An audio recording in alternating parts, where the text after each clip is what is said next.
জামাত ইসলাম হোক আর ছাত্র শিবির হোক, অপ্রকাশ্যে বাংলাদেশে আর কোনো রাজনীতি করতে দেওয়া হবে না। আমি দেখেছি যারা ফ্রন্টলাইন যোদ্ধা তারা কেউ নির্বাচিত হতে পারে নাই। তাহলে এই বিনিয়ামিন মোল্লা যে 4 বার জেল খাটলো কার জন্য, কি জন্য? শিক্ষার্থীরা সেটা মূল্যায়ন করে নাই। ছাত্র দলের ভিভি ক্যান্ডিডেট, জিএস ক্যান্ডিডেট সকালবেলায় তাদের বিরুদ্ধে আচরণবিধি লঙ্ঘনের অভিযোগ তোলা হলো। দুপুর গড়িয়ে গেল, এই অভিযোগ চলতেই থাকলো।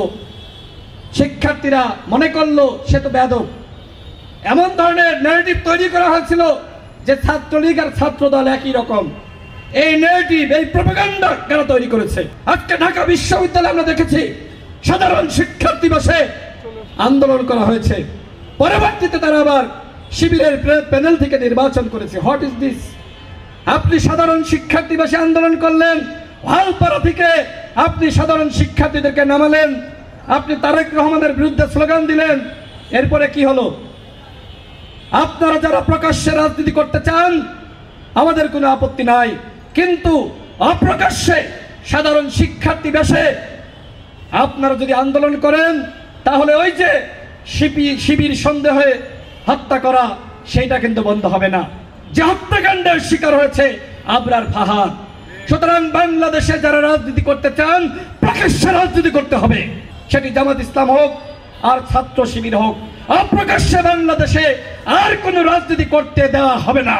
এবং যদি অপ্রকাশ্য রাজনীতি চলে এর খেসারত এই আবরার ফাহাদদেরকে দিতে হবে, এবং আমাদেরকেও দিতে হয়েছে। আমাদেরকেও ব্লেম দেওয়া হয়েছে, শিবির ব্লেম দেওয়া হয়েছে। আমি এই কথাগুলো কেন বললাম? একটি কারণ, যে অপ্রকাশ্য রাজনীতির সব থেকে ক্ষতির শিকার হয় সাধারণ শিক্ষার্থীরা। তাদেরকেও সন্দেহ করা হয় যে একই শিবির নাকি সাধারণ শিক্ষার্থী। সুতরাং এই রাজনীতি আমাদেরকে এই গণঅভ্যুত্থানের পরে আর করার সুযোগ নাই। হ্যাঁ, রাজনীতি করেন ক্যাম্পাসে, প্রকাশ্যে ছাত্র অধিকার পরিষদের রাজনীতি করেন, ছাত্র দলের রাজনীতি করেন, ছাত্র শিবিরের রাজনীতি করেন, অন্যান্য বাম সংগঠন, ইসলামিক সংগঠনের রাজনীতি করেন, আমাদের কোনো আপত্তি নাই।